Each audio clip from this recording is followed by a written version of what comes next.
Hello, everyone. This is David from Universal Citizen Media, and this show is a special show.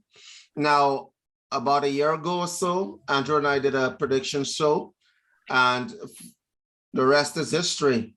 Most of the stuff came true. For those of you who were in the show, in spades. And so we're going to be doing another one of these shows today. Why are we doing this stuff? Because if you guys are not attuned to what's happening in your environment, if you are the frog that's boiling in the water, then this show is a show that will clarify things for you. Okay, this is what life looks like outside the pot. Okay, and so now Andrew and I and Amir are going to be doing another prediction show. So on top of this, we want to do a call-in show for you guys, because I know some of you guys want to ask questions, and we're going to make this a two-part series. The first part will be the show. The second part, we will be opening the forum for you guys to interact live and direct with us. So if you guys are interested in that, we will be putting out announcements to that effect. But before we get any further, Andrew, Amir, let yourselves be heard. I sense future coming. I believe in the future.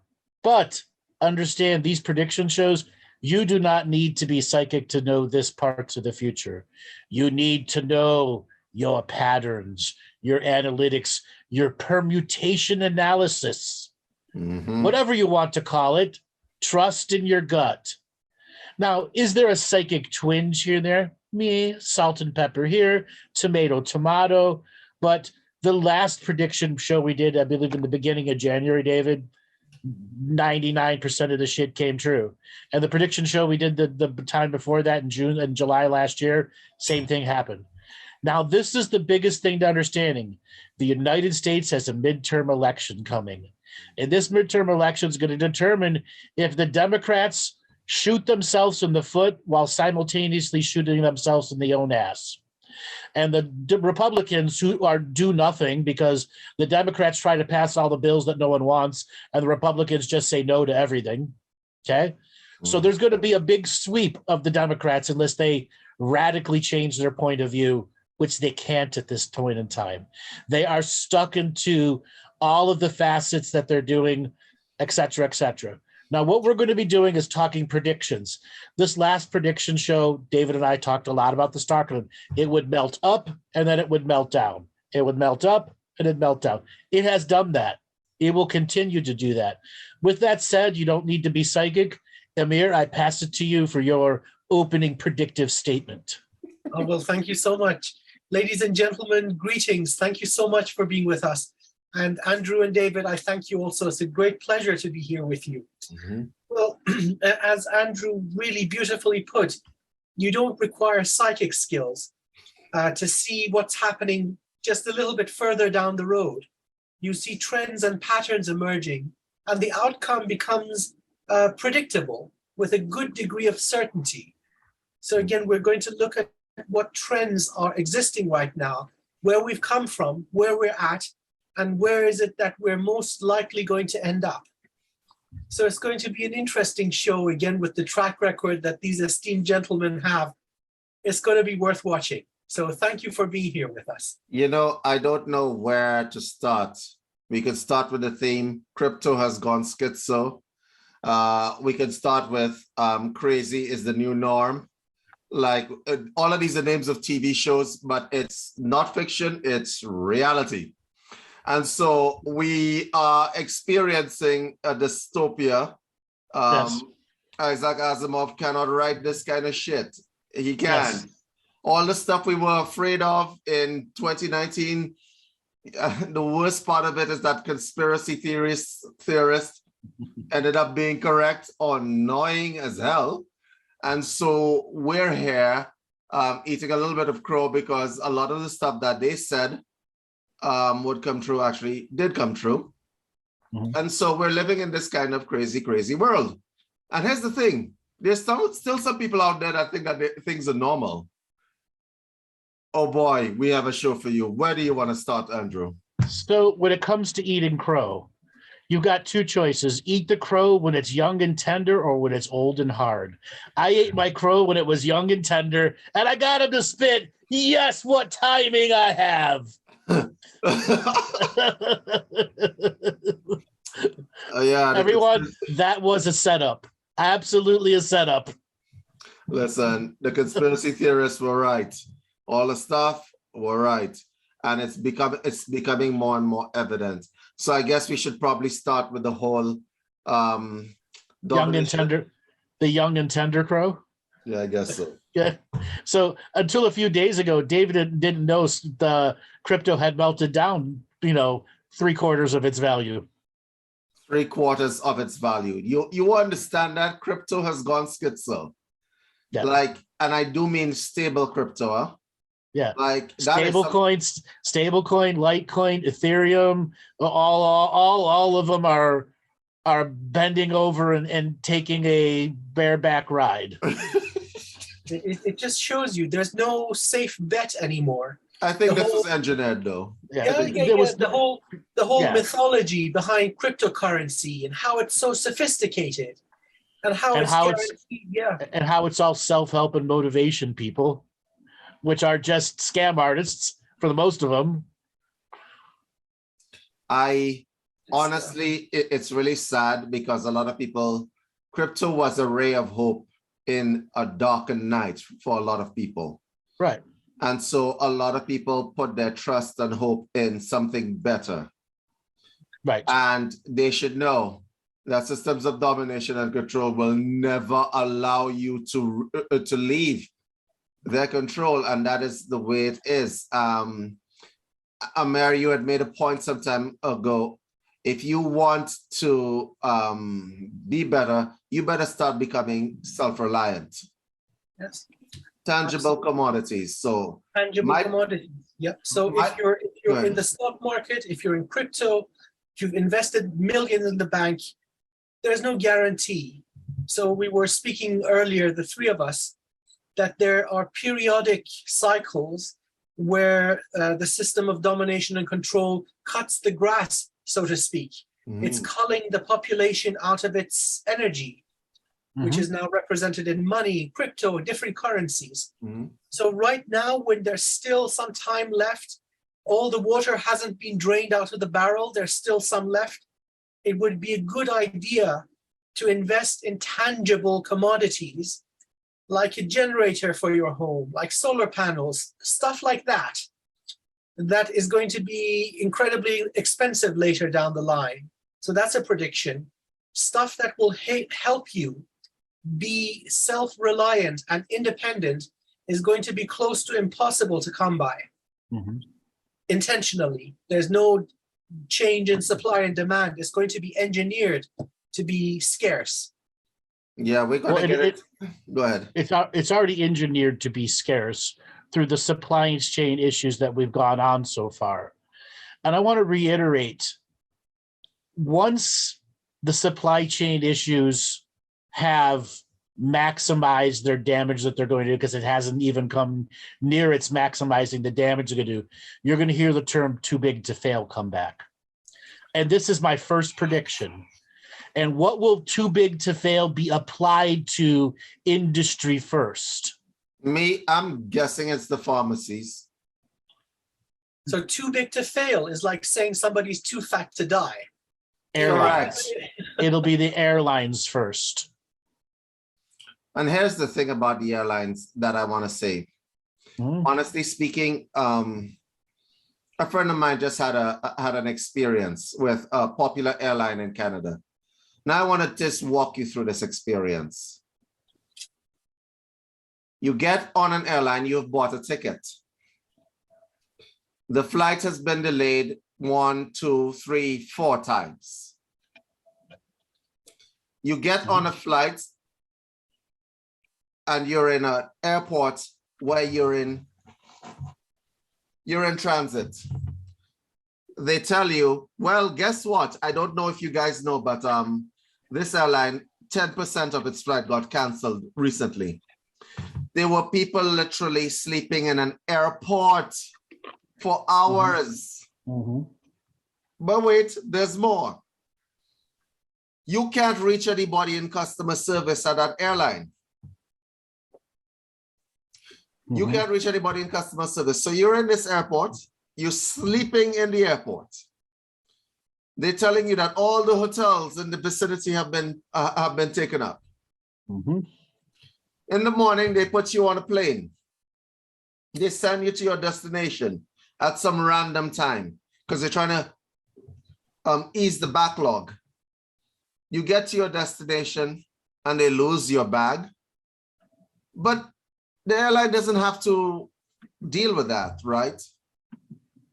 These are the kinds of things that are actually happening. So, Andrew, you're correct. There's no culpability on anyone. Okay. But David, it's really interesting you say this.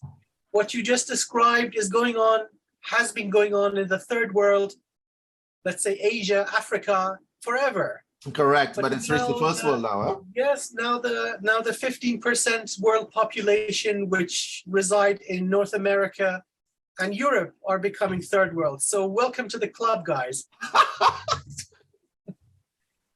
So let me tell you why.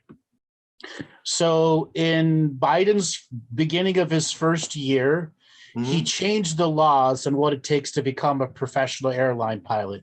It used to be about 650 hours of practice that allows you to become a third seater so you can begin earning hours. He's tripled it. You need now almost 2,000 hours to get your license to become just a third seat trainer in a plane.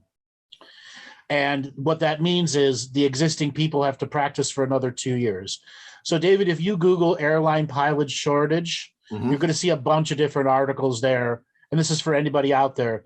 This has been engineered, absolutely engineered.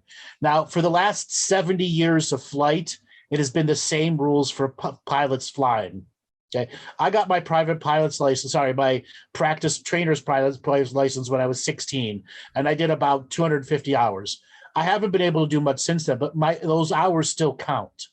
What they're basically saying is these flight schools that have been around since the dawn of flight and the original rules are now virtually invalid. But Andrew, it's not just limited to airline pilots. Truck drivers, the same thing. Yes, the rules for truck drivers is the exact same thing. They changed the rules for the truck drivers. Now, so there's a truck driver shortage of 250,000 drivers minimum.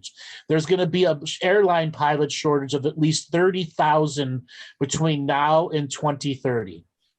You see, and here's the thing.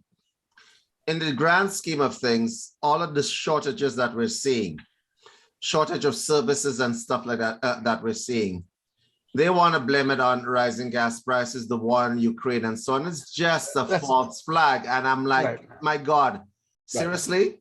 You are deliberately engineering suffering around the planet. And the thing about it is that people don't do that kind of in-depth analysis that we do. Or the ones that do the in-depth analysis will never get mainstream media attention. They'll always be on the fringes, or extreme right-wingers, etc. Now, I gave you the prediction of what's going to go out the airliners. The same thing will happen with truck drivers, but there's one more thing to understand. Pilots of boats. Cargo ships, exactly what Cargo ship captain laws have also changed, and the insurance rules for them has also changed. You're going to see a tremendous amount of captain layoffs and secondary layoffs from the cruise liners, because they're not going to have full boats anymore, which are going to try to take up oil tankers, this, that, whatsoever. And then you're going to see another shortage in captaincies, sea-based captaincies. So we need to do a little bit of dumbing it down here. Okay, so guys, the laws of economics works based on supply and demand. Okay, so there's a short economics class. If there is not enough supply, prices rise. Okay. Right, artificially rise. And so when you create those kinds of shortages, you can actually charge people more money. Okay. And which is what we're seeing in all of the shipping industries. Yep. A cargo container used to cost $4,000 or $5,000 to go across the water. Now it's about $200,000 to go across the water now. Correct. And it's not only tangible commodities, it's also services as well. And right. So the law of demand, there's a high demand, short supply, prices go up. Okay. Now, this is not only happening in one industry, it's happening across industries. It's like a formula that they have discovered. Yes. Find a pretext, create a shortage, and deprive people of much needed income. So we did a show some time ago about the squeeze that people are under. This kind of squeeze where you can't live as you normally would have like years ago. And there are a lot of people who believe, well, things will get better. We said to you, this is the second prediction. Mm-hmm. Things ain't getting better. Stop waiting. Stop holding your breath. If you're holding your breath right now, release it. Don't turn blue. Right. The fact that all of our backgrounds are blue in it is... Yeah. And don't believe the mainstream industry news guy that tells you inflation is a good thing.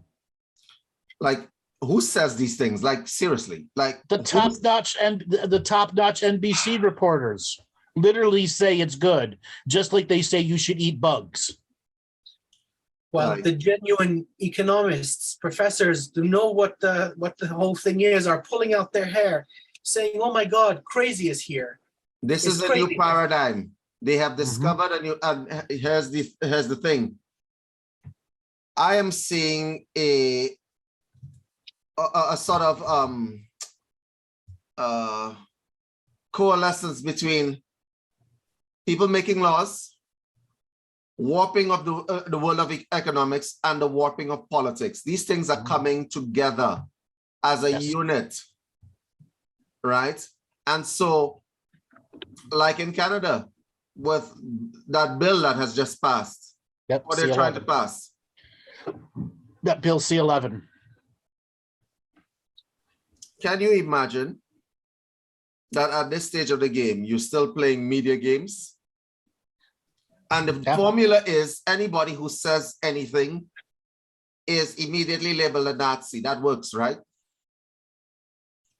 Okay, that works. Well, I could not possibly be a Nazi, and I will say shit.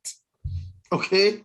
What is happening is that there are laws that are becoming more and more like squeezed down, right? Mm-hmm. And so you had C16, which infringed on the rights of people in Canada in terms of being able to speak, the free speech. Then you had that act that was passed that was like the Patriot Act in the US, right? Mm-hmm. Except it had an economic twist.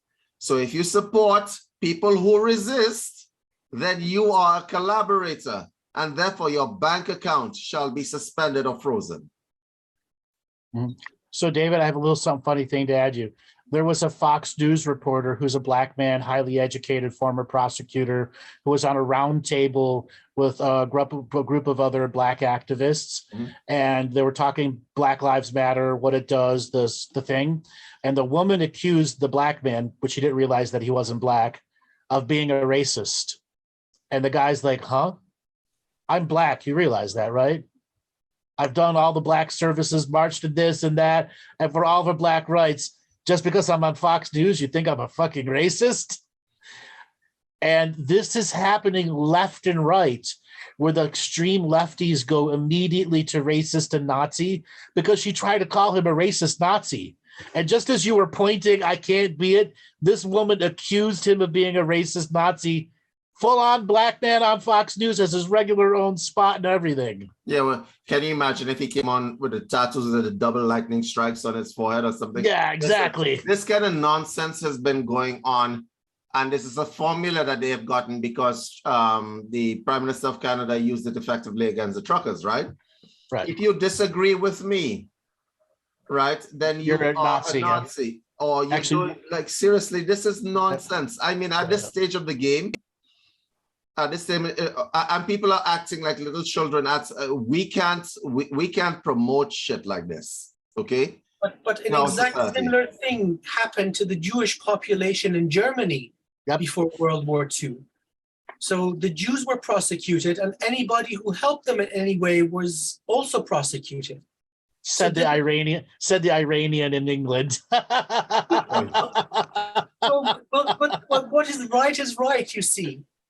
And we're seeing the same kind of tactics being used.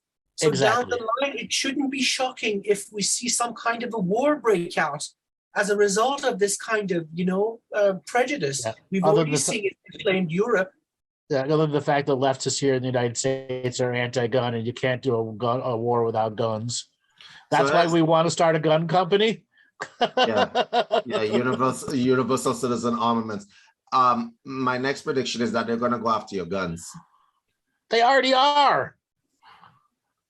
Yeah, but they're going to try to legislate it, Andrew. That's basically what's setting up in the U.S. They can't legislate it.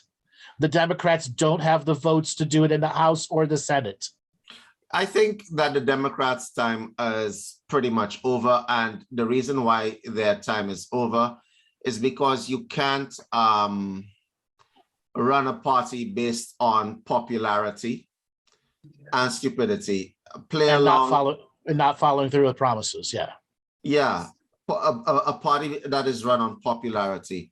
But then you see, here's the problem. We did a show on geopolitics about a couple of weeks ago, and we were laughing. But the truth of the matter is, if you have a strong leader, you have a strong party. Right? That's right. Because a nonsense party of grab 'em by the pussies had a strong leader, and I wouldn't call him a strong leader. Let's call him strong-headed leader, right? Yeah. Right? Strong man. Right? So you had a strong man, and they were able to create havoc, right? And you have the Democrats with, well, less than strong man, right? And they're doing nothing. They're going to lose most of this election. They're going out for sure because they have trampled. And you see the rise of right-wing extremism happening in the US. They've been emboldened, huh? And I wouldn't say the left-wing extremism is beginning to get a lot more serious. There is a cooling off to right-wing extremism, believe it or not. Really? Because it's the left-wing, it's the left-wingers doing the shit now. The last multiple killings and mass gunnings are all lefties. No, that's part of being left, actually. I think a lot of the left wing, okay, so you have the people in the center, and then you have the people on the right, and then you have the people on the left, really, really left, right? And the people on the left are really, really crazy. They all suffer from some sort of issue where they want to make the world, in their minds, they want to make the world a better place, right?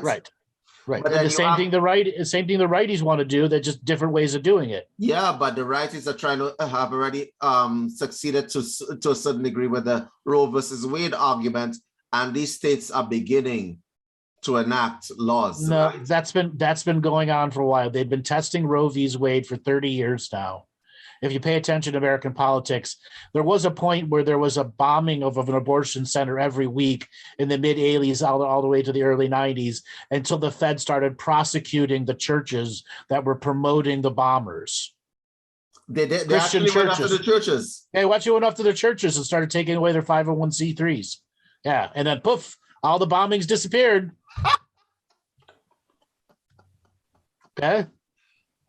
So that's another prediction I'd like to initiate here, that always in times of financial difficulty and social unrest, extremists find a viewpoint, find an audience. Yeah, Yes. right. So it wouldn't be shocking to see in the near future some extremist movement gain massive popularity. I'm a little bit concerned at the way they're passing laws, particularly in Canada as an example. Laws are passed today for tomorrow. Today for tomorrow. Like, seriously, they banned handguns, or they're doing a freeze on handguns. And that was just announced. Like, okay, whether you're on the positive side of the argument of handguns or the negative side, the way this was done was not cool. What happens in the US is none of Canada's business.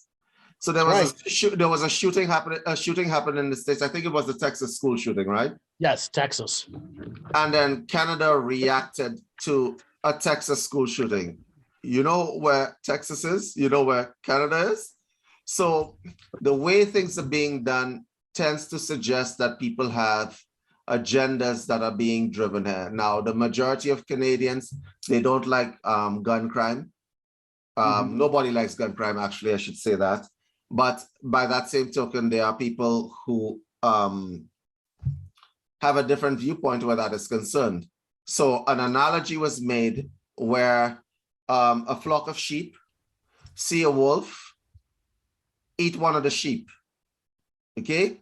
So the flock of sheep says, you know, it's the teeth that the wolf had that caused that sheep to be ripped apart. So all the sheep take out their teeth.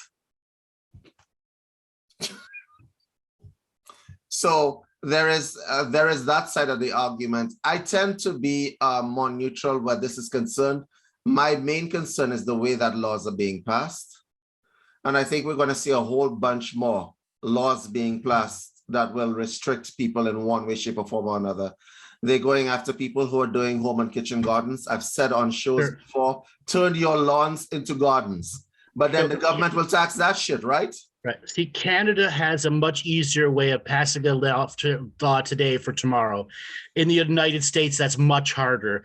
And there are court battles that can put injunctions on it, et cetera, et cetera. So the biggest issue when it comes to an understanding is like Davos met 4 weeks ago or 6 weeks ago. And then the Bilderbergers met 2 weeks ago. And the day after Bilderbergers ended, Trudeau passes this anti-handgun law. The day after it ended. Okay? That's no coincidence. Yeah. Well, absolutely. Okay, there's no coincidence. So what you're seeing is a globalist agenda that's playing out the various political parties and political concepts that are trying to become social political issues, and they're trying to blend social political issues with globalist ideas. So that the backing for the globalist idea is wound up into your social political ideas. Yeah. So while people are under pressure, they're more malleable, easier to manipulate. Yeah, they want an out. They want an out. So if you're worried about how am I paying my bills, you're not paying too much attention to what laws are being passed. And once these laws are in place, they're going to be in place for decades to come. Right. So or you give up your guns to get a stable economy. Yeah, yeah. So it's very ingenious, so to speak, but very, very evil. They have discovered a formula that works. They have discovered a formula that works on a majority of the population. But what concerns me more than anything else is because of the drop in disposable income for many people. There are people who want to try to grow things themselves or become self-sufficient. And when it is that you are deliberately strangulating people's ability to become self-sufficient, and you know what I'm talking about, Andrew. Oh, yeah. Right? When you deliberately strangulating these things, it's not cool. This leads into the next prediction. Deliberate strangulation from a stock market that is just a giant casino out of control with no financial oversight. The stock market never really had financial oversight. I honestly feel in the last, let's say, 5 to 10 years, the stock market has been weaponized like you cannot believe. It's not even a real anymore. That's not even a real thing anymore. There is no chance. But that is also true for any currency. How many currencies exist that are actually backed by something tangible? Nothing. So this problem has been very meticulously engineered decades in advance. I mean, since the 1960s, for example, with the dollar being backed on nothing, and many other currencies also the same. So 1913 creation of the Fed and the starting of the fiat currency. There we go. So we've been set up. Now is the unfolding of the mousetrap. And we've been eating the cheese happily, not noticing, okay, we're already done for. The plan is in motion now. It's just becoming more visible. Okay. I actually want to spend some time talking about the fluctuations in the last couple of years, and I'll tell you why. Because there's always a premise for this fluctuation. I will tell you something else, right? When Donald Trump was in office, the tweets that made the stock market do this,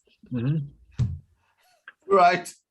Like, honestly, I don't think he's bright enough to engineer that instability. No, that was the algorithms having to figure out how to react, and they're not programmed for it. Right, like, but that was one of the more genuine times that I've seen the stock market react, because it wasn't planned. I could see a cause and effect scenario between what is happening, the pretext that they're using, which is not good pretext for those of you who read deeply.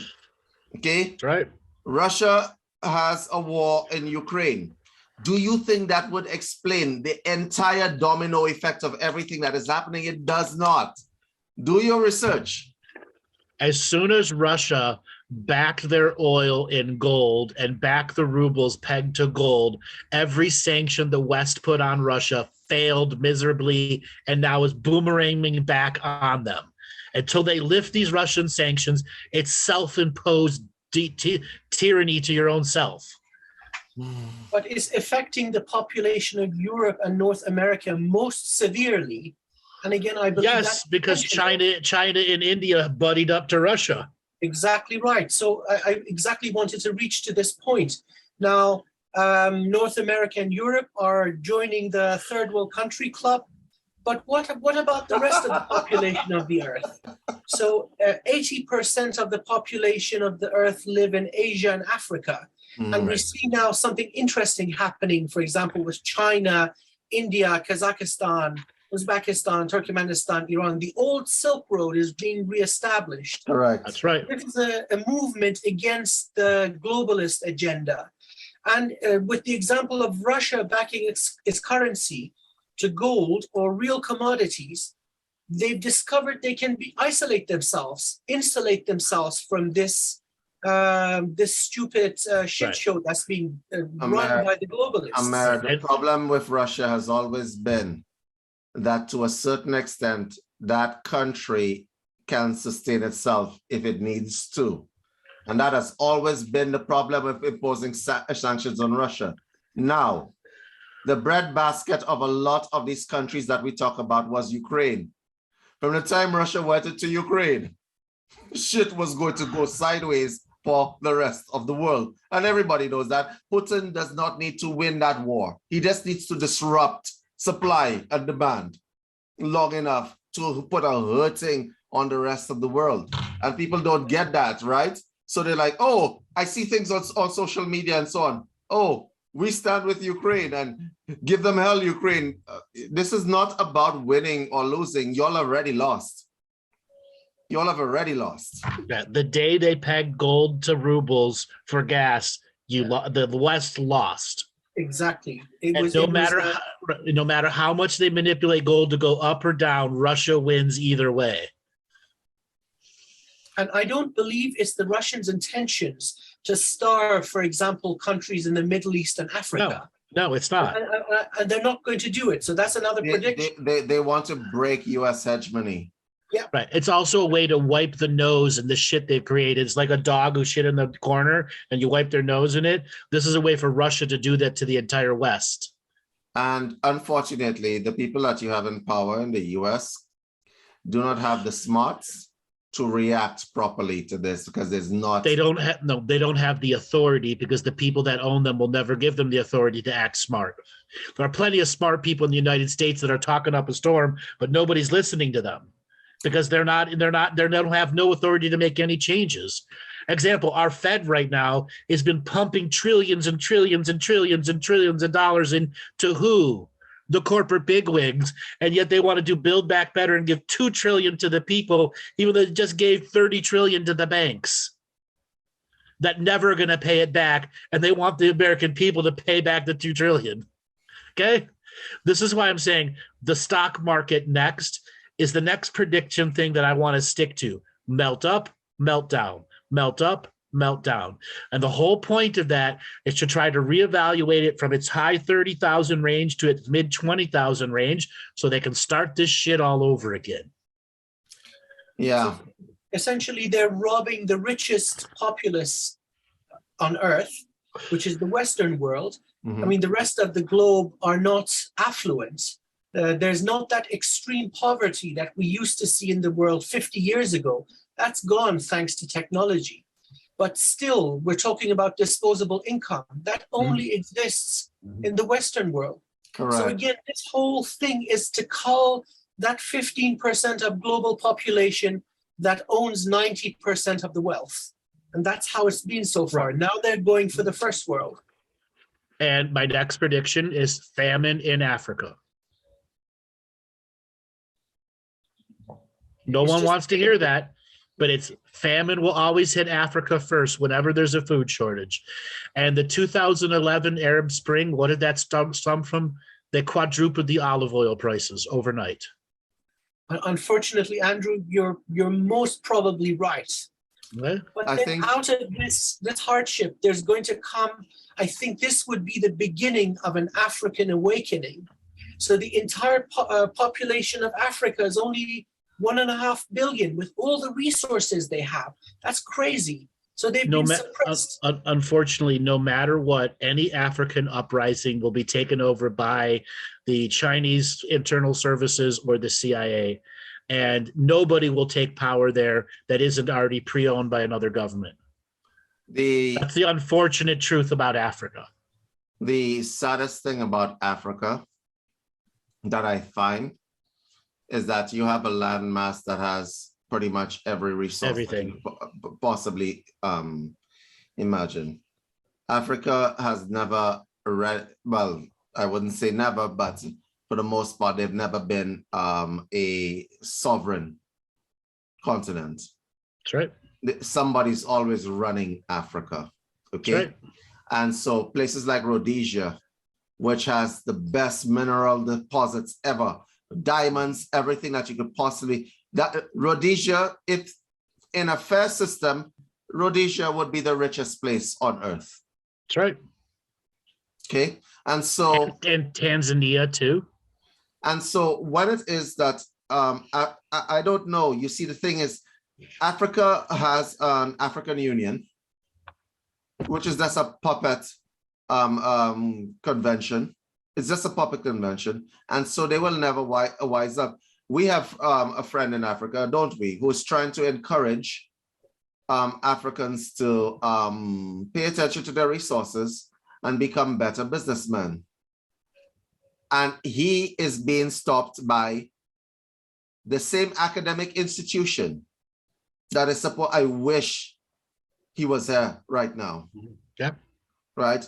He is being stopped by the same academic institution which he teaches at, right, to put his belief system and stuff out there. So I think that because, and you're right, Andrew, because any disturbance in the world will hit Africa first of all, and then it will balloon out to other third world countries. Next prediction: when famine in Africa hits, the Christian coalitions will come out of their slumber and begin to demand Christian payments to Africa.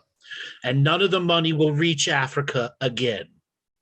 We've seen the Christians fade and fade, especially at their monies that was going and going. And that money that has been saved is going to be squeezed out of the Christian population to go to Africa. And none of it will become to go to actual Africans on the ground. All right, my prediction off of that prediction is that you will see a mass exodus of Christians from church, right? And I'll tell you why. You can only rely on faith to a certain level of guilt and faith and stuff before when shit starts to get real and I can't eat, and then you got a problem. Mm-hmm. And then there'll be the Christian whistleblowers proving that the money doesn't go there and that you have Christian faith profiteers. Yes. Okay. All the scams and charities, and they've existed forever. But now there's going to be motivation for them to come to light. You know these prosperity preachers are still preaching prosperity in this day and age. Like that shit is criminal. Oh my God.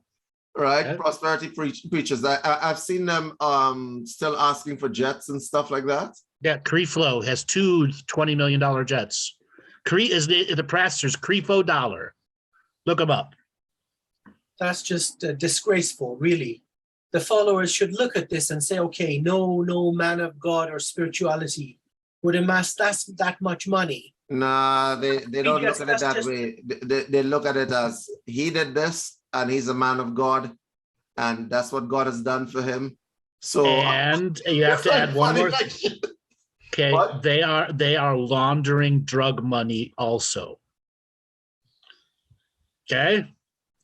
For anyone to think they're getting that much money out of low-paying people, $1 here, $1 there, 200 here. Yes, they are robbing people, but the majority of the big dollars is 100% money laundering for drugs and prostitution. So I got a joke for you guys while we're on the subject. The head of the British Virgin Islands, the Premier, got himself arrested. They're looking to charge him with drug smuggling. That is not a joke. You guys can go and research this. But here's the joke that I actually have for you. Now, this guy had meetings with a cartel member, and they're making the deals to pass the drugs and have it sit in the harbor in the British Virgin Islands and have it transferred to the US. Amir, to seal the deal, you know, the illicit deal, they prayed over the deal. I could not make that shit up. It's in the tapes, right? They prayed over the deal. So I'm like, can you imagine a man about to break into your house and he's praying that the burglary will go well? I don't understand. We are in a warped system. This world has gone crazy. Is it any different than a football player praying for his next touchdown? No, it isn't. I'll tell you what the difference is, though. My man, you know, like seriously, you're the head of a country. You are the head of a country, and this is happening all over the third world. They have discovered the corruption that runs in the third world. So you had cartel running all of the leaders and politicians in all of those nations, right? They were running all of them. So, the church approves of the cartel members. Yeah, because they're Catholic. Yes, they approve of them. They give them sainthood. You can buy sainthood now, by the way. That's what I'm saying. They give them sainthood.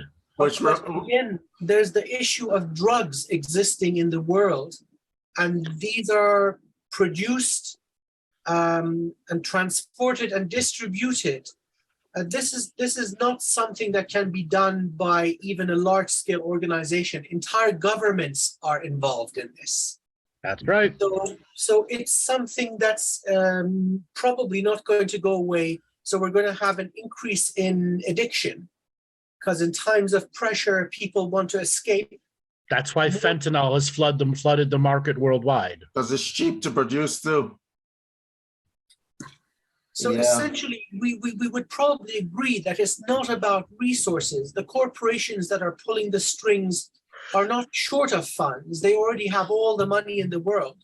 So what it really is forcing people into compliance. So it's all about domination and control again at the end of the day. You get squeezed, you get stressed, you become hopeless, you give away freedoms in the name of some temporary relief or some promise of relief in the future. Amir, it's the foot on the rat, it's the foot on the rat scenario, right? Listen, it's the foot on the rat scenario. You put your foot on the rat, and by the way, in case you guys are wondering, you watching this broadcast, you would be the rat in this analogy, right? And so you put the foot on the rat, the rat goes nowhere, does nothing. You do whatever you want to that rat.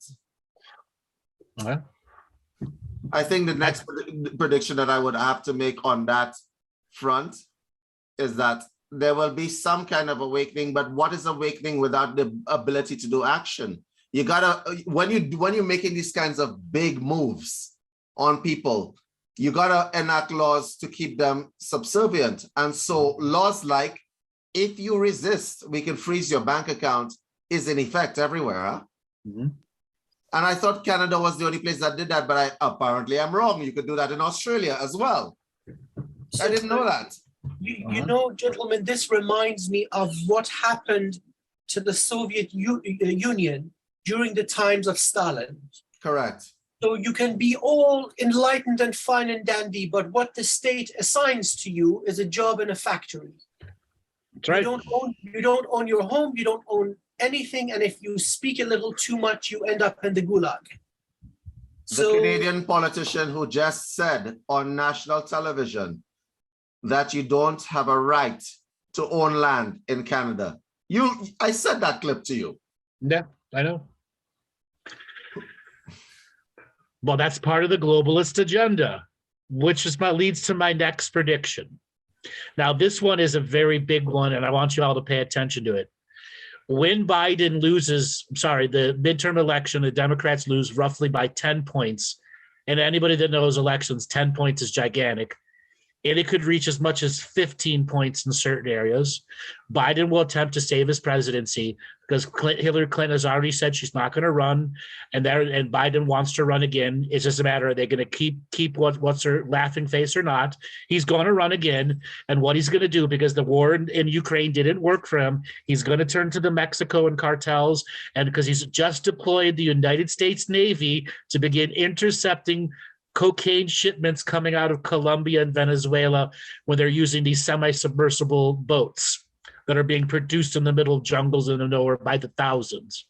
So the entire Pacific side and Gulf side is going to have naval fleets deployed there for drug interdiction processes, which is going to force all the drugs to go the land route up Mexico, and then the border is going to get shut. He's going to deal with the border, and he's going to go after the Mexican government, and he's going to go after all the other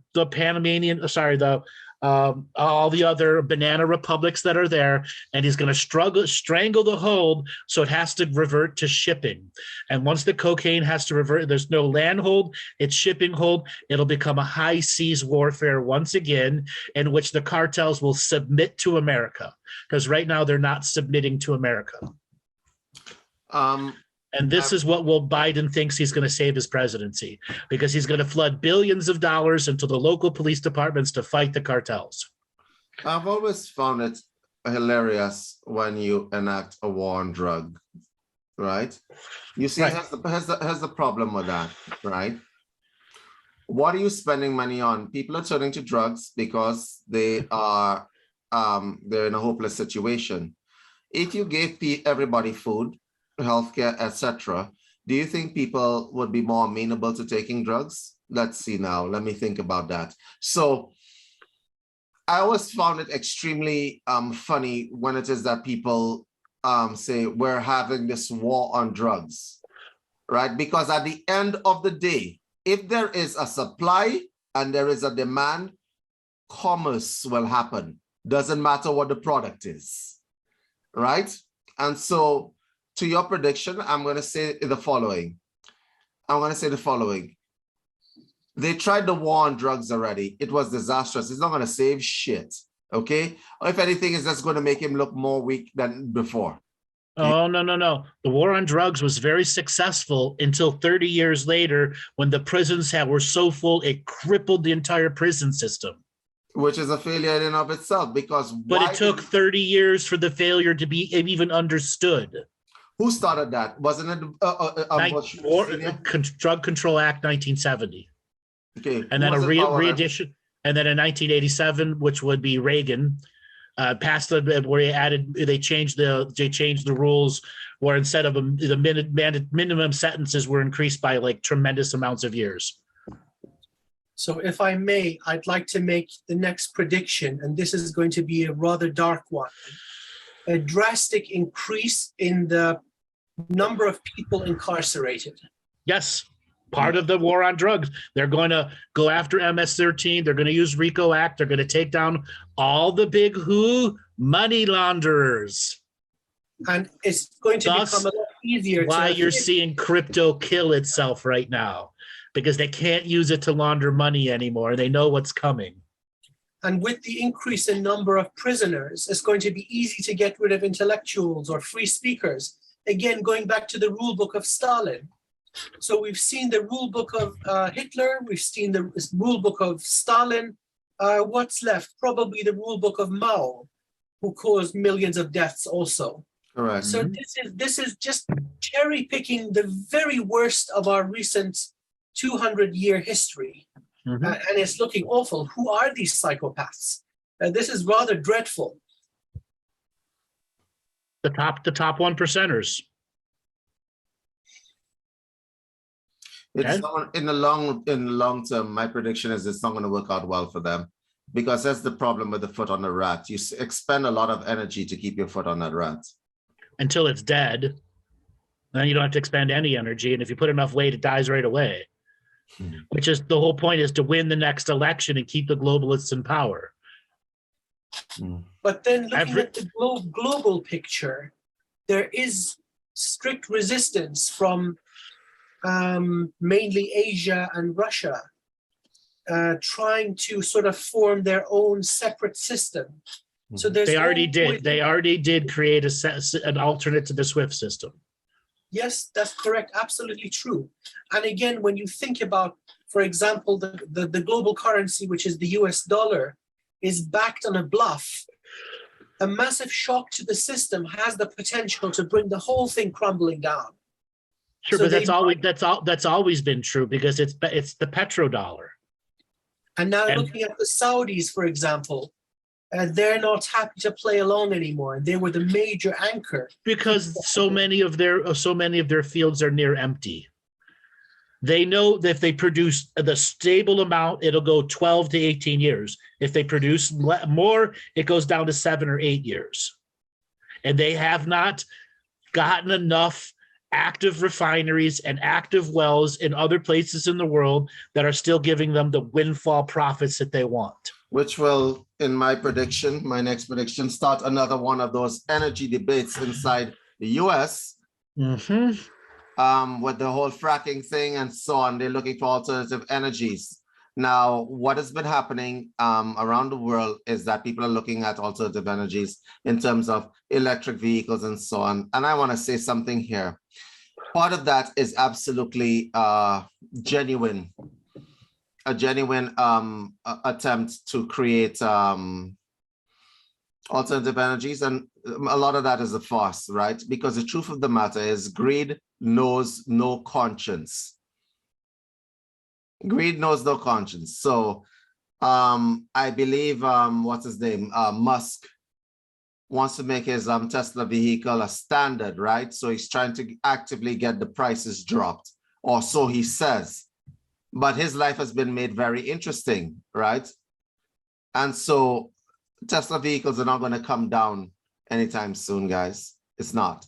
These alternative means of energy, they have been artificially inflated for many, many years.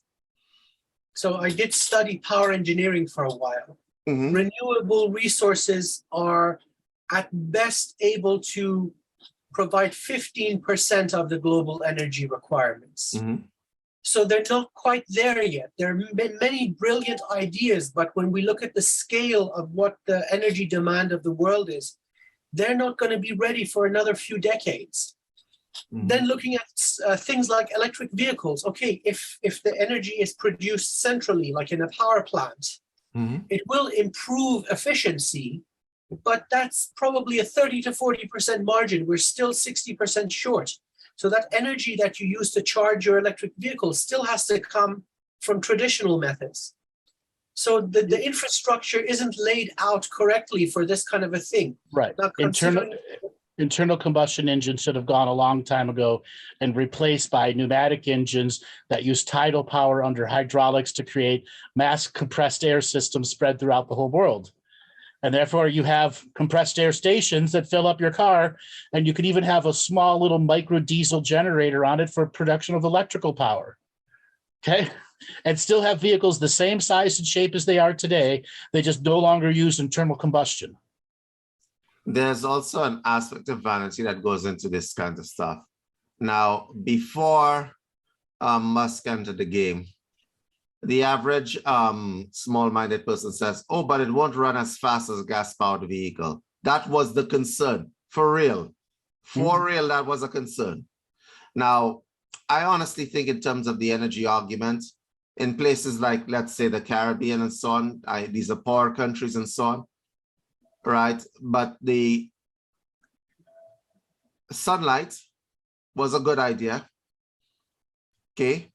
Sunlight was a good idea. The population is not so intense. So not even a pilot project was started out there, not even a pilot project. And so I think the whole energy debate is about mask and mirrors, okay? And as with everything else, it's been highly politicized. And I think over the next year or so, you're going to start seeing this argument, and they're going to use it as virtue signaling as usual, right? Like if you're not with the green, you're not with the team, or some nonsense like that, some catchy phrase like that. But I do have another prediction, which is a little bit part of this economic discussion. Social unrest of all kinds. Now, we've seen the crazy happen many, many times. Expect a ramping up of the crazies. So far, how many mass shootings have there been in the US? Like 45. We're at them kind of figures. Half of them are drug killings because COVID shut down the corner street dealers and the cocaine and crack dealers inside all the nightclubs across the country. So this is a taking back of territory. And this will continue. But there's another kind of crazy that is rearing its head. People are losing their minds. People are becoming a little bit more crazy. For those of you watching the show, expect that shit to continue, because now we have people pushing people in front of trains and subway trains and so on. Like what happened in Canada, like what is the point of that, right? You ask yourself that question, because when you crush people enough, they lose their minds. And then you have the drug crisis making it worse. And I'd like to make another prediction. There's going to be an increased frequency in power cuts. Now, if by any chance these power cuts go on for a number of hours, imagine what will happen to a metropolitan city with no power. It's going to be a jungle. So for the last 3 months, so Amir, to justify your point, for the last 3 months here, every mainstream media channel has said America must prepare for rolling blackouts all summer long. Countrywide, rolling blackouts countrywide.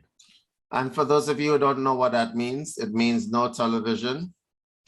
The purge. It means no television, and it means you can't charge your cell phone eventually. Mm-hmm. Unless you get a rocket fuel stove that has a USB charger plug in it that takes heat and converts it to electricity. Burn little local twigs and charge your phone. And so yes, those devices are out there. Yeah. So that would be, again, going back full circle to what we started with. Tangible commodities, because the money is going to go poof. But if you have a device that can generate power locally in a clean, efficient way, you'd be surprised how easy it is to live off the grid with a little generator. So you should be thinking in those terms, because the grid is going to be gone. A lot of support structures existing through the government, through the system, is going to be severely compromised. The big And that's going cities, to- the big cities will be fine. It's the many little cities spread throughout the United States. One of the biggest things that Europe and the rest of Asia doesn't realize is how big the United States is and how many giant cities versus micro cities there are. It's the micro cities that will fail, which is the majority of Republicans. Okay? Yes, you'll have a few cities, big cities here and there, where a third of the cities without power, but the rest of the rural areas stay without power for much longer periods of time. Because the infrastructures in the rural areas have not been upgraded. And the problem with prediction of energy consumption, this has existed for decades. That's right. And the truth of the matter is that the grid, let's just call it the global grid, is operating at maybe 1% plus minus tolerance. So it's Right. not able to tolerate any kind of major shock. Yeah. So if That's they why really wanted to solve it, they should have been making thousands of nuclear plants, because that's the only valid alternative, and they don't exist. There's fusion that could be made, but they're not going to invest into them. And the reason there's no nuclear power plants is because of the bills that were passed to create there has not been a brand new nuclear power plant in the United States since 1996, I believe. No new ones have been created. And now they're saying, build nuclear plants. Even if you were to have the approval today to build new plants, it would take 8 to 9 years to design and implement and get the first guy on the ground with the first shovel, and another 3 to 4 years to build it, and another 3 years to test it before it goes live. So you're talking nearly a 16-year delay from the moment the laws changed till you get the first volt of power out of it. So the sad reality is, even if they start today, by the time you can flip the switch on the first plant, Saudi oil has run out. No, but the other thing is, the military ships, like the aircraft carriers that used micro-nuclear power plants, that technology can be implemented worldwide with a minimal of waste that's done, because those have the most advanced nuclear generation power techniques to them. That can be, they would have to take that technology out of the military and put it direct into the corporations, right? And there's already thousands of nuclear weapons, so the high grade uranium needed is already there. So that could Correct. solve the problem. Well, But the thing is, Theoretically. right now, America has, I believe, including submarines, 180 or 185 nuclear-powered vessels. If they just took those engines out of those nuclear-powered vessels, you could solve 1/3 of the entire power issue for the United States. And instead of proliferation of weapons, there should be a proliferation of this kind of clean nuclear technology. Well, the thing is, there's no such thing as clean nuclear. Correct. Right now, the existing nuclear power plants are producing more waste than we can store. Okay? And until they figure out a way to neutralize the waste, or do it like shoot it into the sun or something, the volume of waste that you're producing will still outweigh the benefits it gives you within 30 years. But Andrew, they've solved it. They didn't shoot it into the sun. They shot it at Iraqis. Yes, depleted uranium, but that's a different process. The actual nuclear waste materials that are coming off. Funny. That was funny, Amir. That was very funny. Yeah, the nuclear waste that they're doing, they're just sticking it in Yucca Mountain, which is under a mountain, and praying it doesn't leak.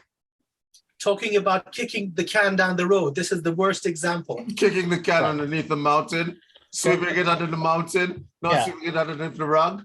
Honestly. This is why I said world power can be solved by tidal generation. Okay? The existing technology exists. None of the big corporations invest into it. Why? Because they ultimately understand it's the end of the internal combustion engine, because hydraulic systems can store what? Energy in many different forms. Okay? So it's not like we're helpless as a civilization. Right. You're not. We're not. They're just not investing into them. It's the same thing. Greed does not have a conscience, which is what I said before. but I want to take a little bit of a strip of the banking systems, because they are making some very interesting moves that are going underneath the radar. Now, a lot of y'all would have probably been going through the airport and seeing a bunch of banks literally giving away credit cards. You're trying to board a flight, say, stop. We're offering you this credit card and so on. Don't take it. Don't take it. Because what the banks are doing is developing a contingency plan for imminent failure. Because you see, what is going on in the world is affecting them too. Okay? What is going on in Russia and Ukraine is affecting them too. And so they have a contingency plan, and the contingency plan starts with you and getting you in debt. And that's how they're going to make themselves liquid. It's one of the oldest forms of slavery. It is. Slavery through debt. Yeah. You owe the debtor so much, you will never earn your freedom. So going back to ancient indebted times, servitude. This is what's disgusting about it, because they're in every airport, right? Not that I'm going to mention any banks by name, but you guys would be in the bank and you seeing the airport or wherever else. You're about to catch a flight. What I really don't like about corporate entities is the insidious way that they sit down, plot, and operate. Psychologically speaking, you're about to board a flight. You know that hard times are coming. You're thinking an additional credit card would be a wonderful thing for me, okay? And they're telling, this is because I was approached by such a person in the airport. It says, well, it's almost guaranteed and we're waiving the first year's fees and stuff like that. And I'm like, no, it's cool. If it sounds too good to be true, it probably is. So especially if it's coming from a bank. Especially if it's coming from a bank. And so the banks are building in their contingency plans. All of a sudden, the banks are being nice to you, and they're going to be doing that. And so I'm warning the people watching this broadcast that the banks have a danger, that a real and present danger. And when you're dealing with a bank definitely does not have any conscience. The purpose of a bank is greed. Okay, let's just get this plain and straight. Out of any other industry, the banking sector exists specifically to promulgate greed. That's what it does. And so the contingency plan is you guys. When a bank is being nice to you, you need to be careful. They say, oh, you could get this loan for this house. You could get this loan for this. And you're like, hard times are coming. I better have that stuff. All of you guys that are watching this broadcast, I know that banks in the US are doing it. I know banks in Canada are doing it. But I know that they're giving away credit cards in the third world. They're giving them away, Amir. Mm-hmm. Right? Talk about, this is a different way of putting your foot on the rat. It's a debt. And that is going to be happening. These financial instruments that they're handing out, they're coming with strings attached. And they're coming with strings attached not now, but in the future. I mean, exactly. This is the mechanism that has resulted in so many people losing their homes.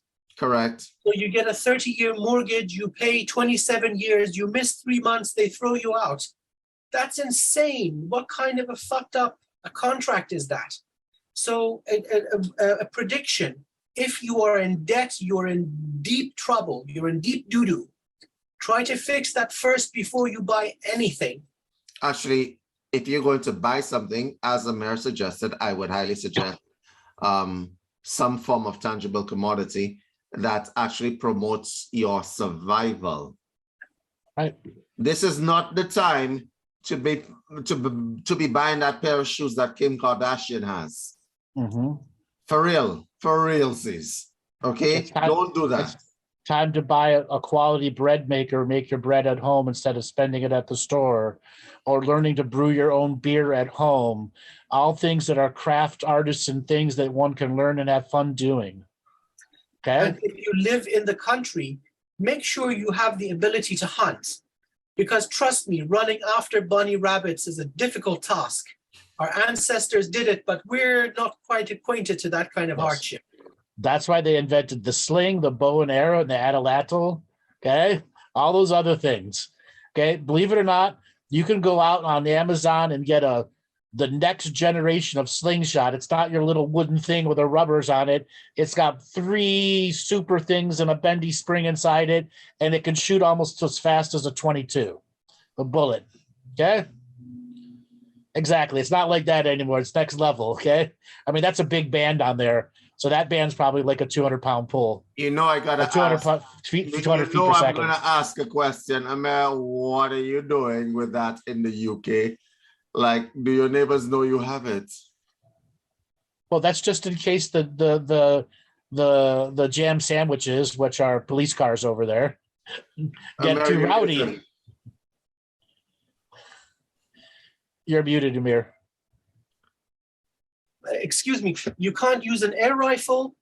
You can't use any kind of firearm. Nope. God knows you can't go out with a spear in your hand. So this is all you're left with. That's right. The UK is kind of strict. So yeah, the gun laws are pretty, you can't have anything really. Anything larger than your pinky that cuts, it'll end you up in jail. So yeah, the UK's, they've gone all the way. Yeah. I honestly believe that if you are living and you are out there, like honestly, Andrew, you and I have had this discussion before. If you can learn firearms, then do that thing. That's right. I highly recommend it. Bow and arrow. Okay. Will require a little bit more skill. Yeah. I will tell you this right now, because it looks easy on TV, but it ain't. Okay. Crossbow. There's all sorts of things that you could look at there. And these aren't for tools of war. No, these are survival systems. Yeah, correct. Okay. Because a bow and arrow, you can easily bow fish. Okay. Use a bow with a string attached to it to shoot a fish in the water. Okay. That's been around for thousands of years. Okay. So when things get really messed up, hopefully they won't get quite that bad. But if they do, you have the ability to eat. That's right. Mm. I watched a podcast recently because on a lady who was trying. What she does is she tries to get people to do kitchen gardens and home gardens, and things have been made increasingly difficult for these people. We've said on many broadcasts, turn your lawns into gardens, right? But apparently you can't. You can't legally. You can't, right? And so, honestly speaking, I think that you can expect to see people either legislating or making it more difficult for you to sustain yourselves. That has already been happening, but it's becoming more and more of a problem, okay? So the pretext is that we have supply chains, so you can't get seeds, you can't get stuff like that. Okay. Right. Now, I live in a province where you theoretically should be able to get seeds and stuff. So if there's a shortage in the province that I live in, I could just imagine what bigger cities are experiencing. Okay. Right. I don't know what to say where that is concerned. What I see happening is that when their foot is firmly on the rat, you're going to have a lot more social upheaval. Tribalism is going to increase. That is for damn sure. People will look after their own first, and then they will look after everybody else, probably second. Okay, but people tend to clique in these kinds of situations, and that creates some social unrest. And so I don't see this stuff going away anytime soon. You can control the people, but they're going to fight amongst themselves. Yeah, that's right. So I have one final prediction, and this is an out of right field prediction that you're going to see a tremendous increase in police impersonators being caught all over the country. It's already bad now, but it's going to get a lot worse. I didn't know that. US. Yes. Tell me about that, Andrew. Just go to YouTube and type in police impersonators, and the level of videos that you will see: police impersonator pulls over local sheriff, gets caught. Oh yeah, it happens a lot. So is this kind of like a shakedown? No, these are just crazies who want to be pretend cops. It's just like those people who pretend to be military vets. Okay, because you've seen a radicalization of the police and the defund the police, you're going to see these crazies who want to come out. They buy their own car, their own police equipment. It looks exactly like a police car. And if you want a really crazy one, look up the story of Jeremy DeWitt, DeWitt. Mhm. This guy's the serial police impersonator to the worst of the worst of the worst. And he's the highest level of scam artist who believes his own bullshit. And it turns out he's Can I ask actually you a a, question? what? No, finish that, and then I will ask my question. So it actually turns out he's a sexual predator too. All right, let me ask you a question. He's on the sexual registry list. There is no big barrier to becoming a policeman in the US. Yes, there is. There's a huge barrier. What is the barrier? Any misdemeanor drug offense whatsoever, you're done. Any misdemeanor trespassing offense, you're done. Well, that's Anything why to they do don't with become police officers. yes, anything at all with any form of psychological issue, you're done. A psychological issue. How many psycho police? No, we're just talking depression pills when you were 12. Done. Yeah. That's hilarious. Right. Because the question I was going to ask is, if you want to talk about being a military vet, become a military vet. If you want to talk about becoming a policeman, just become that shit. Stolen valor is a huge thing here, David. Look it up. Stolen valor.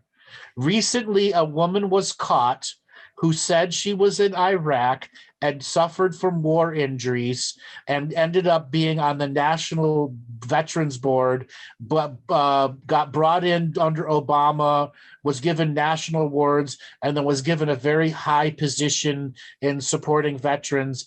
And it turns out she was never even in the military. No, but seriously. Faked the entire thing, including the injury. No, but seriously? Yes. Or why?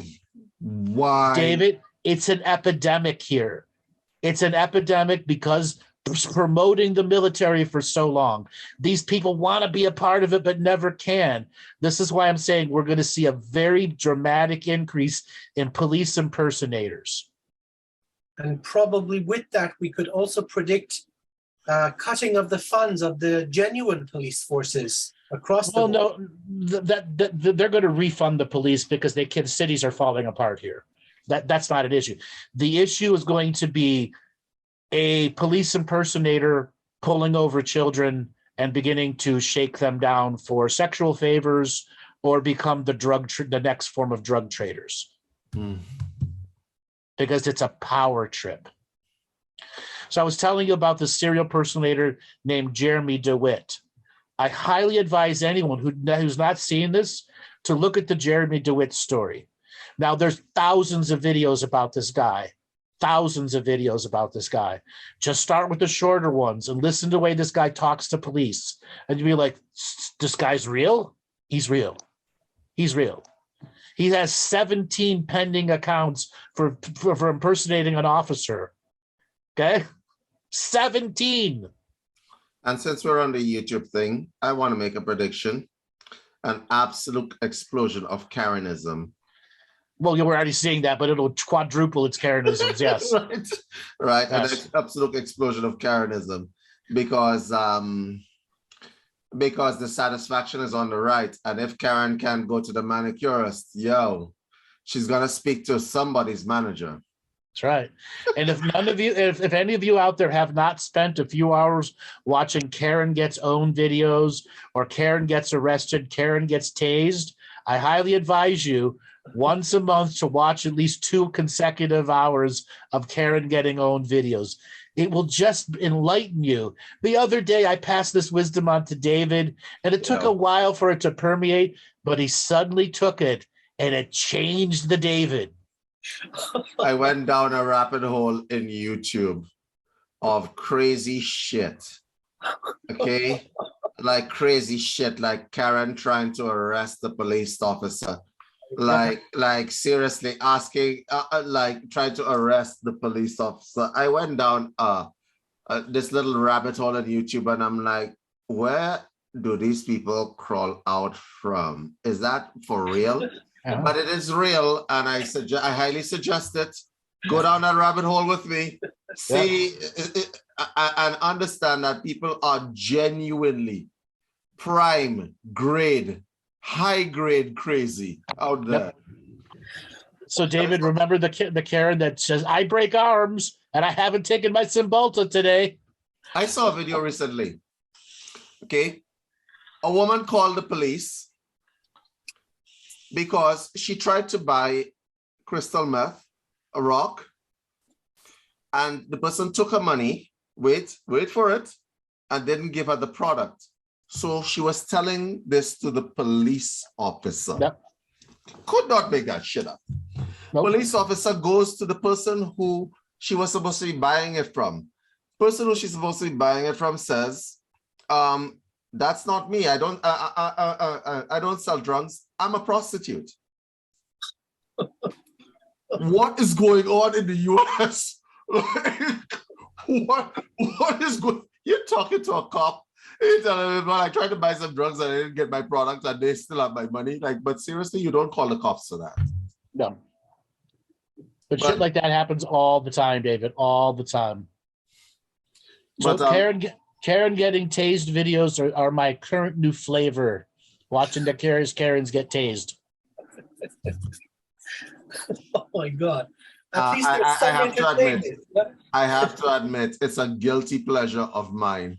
It is a guilty pleasure. And I like, honestly, I actually sit here with shame in my face and in my heart to admit that I spent hours because this evil man sent me down this rabbit hole, and I'm watching like Karen video after Karen video, right? I'm watching Karen. I'm already hooked. I think I'm Andrew's next victim. You gotta check this shit out. It's like some crazy stuff. People are full on crazy in the US, huh?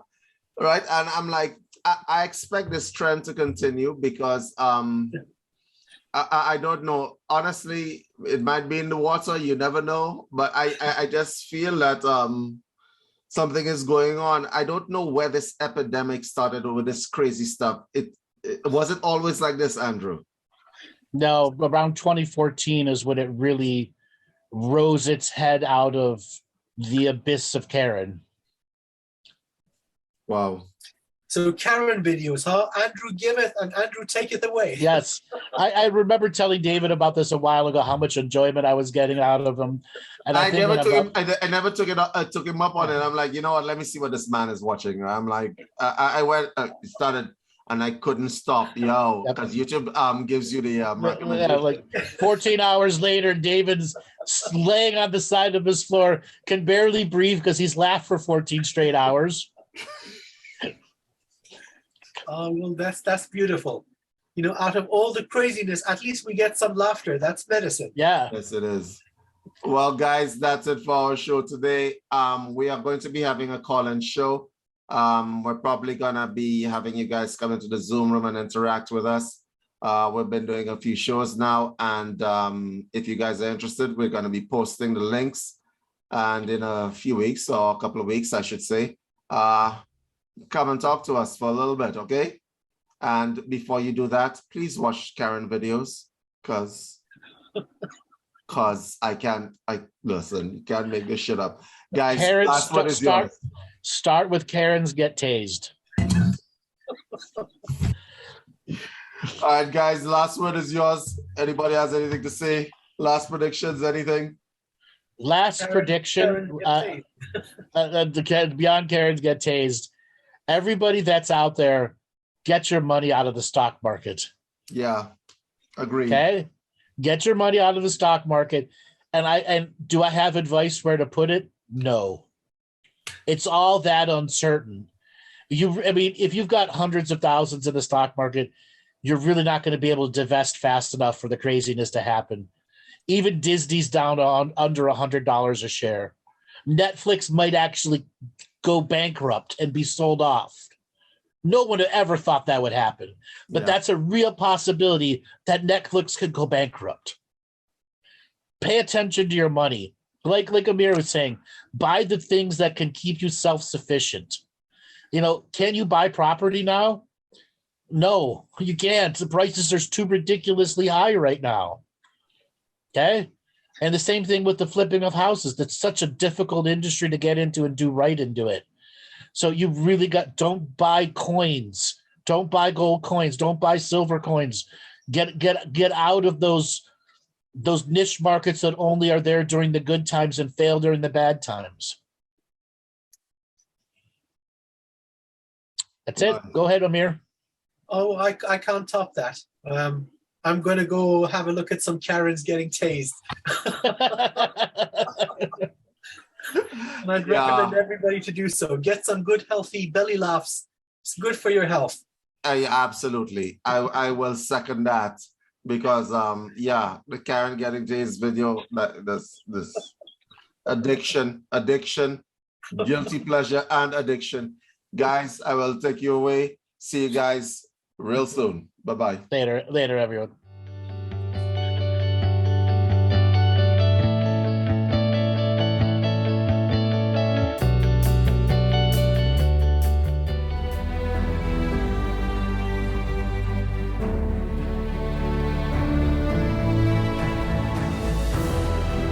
Each different bubble of reality is true. A galactic historian is a person that looks at all the lines of dramatic karma. Nudge, nudge, it's the Holy Grail. Improvise. Mysterious. It's counter psychic intelligence. Why is DNA farming of this star cluster so important? Because we do manifest our reality. We do create our reality.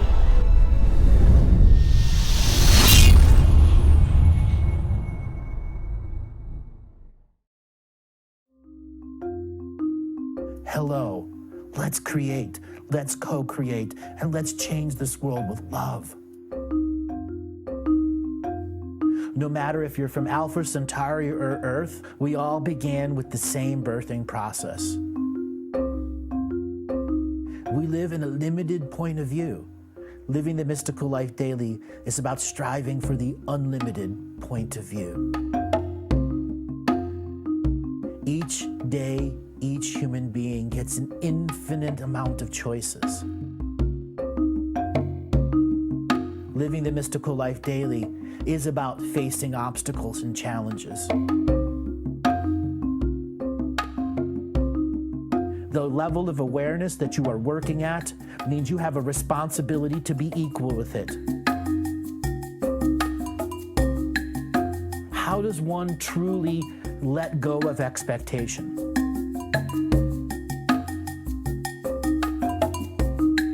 You can make the moment that you wake up to the moment you go to sleep sacred.